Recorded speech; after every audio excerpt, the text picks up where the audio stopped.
Kupata changamoto ya kipele chochote katika maumbile yako, hasa sehemu za siri inazungumzia, inaweza isiwe shida, lakini shida itakuja pale ambapo utakiona kipele na utaacha viongezeke viwe vipele na kuwa vipele katika maumbile hayo.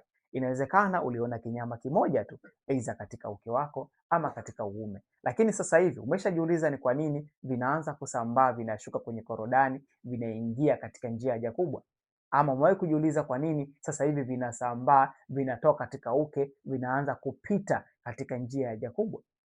Hii ni kwa sababu uliacha maambukizi yaendelee kukua na kuongezeka katika maumbile yako. Sasa athara kubwa za kuweza kupata vinyama vya aina kama hii katika maumbile yako ni wewe mwanaume ama mwanamke kuweza kupata saratani. Inaweza ikategemea kama ni saratani katika njia ya haja kubwa, saratani ya uume ama saratani katika mlango wa kizazi. Hivi unafahamu ya kuwa hii ni changamoto ya kirusi cha HPV, na HPV ndo ambayo inasababisha saratani ya mlango wa kizazi kwa 70%. Sasa je, umejaribu kuweza kutibu hiyo changamoto ama bado unaichukulia kawaida?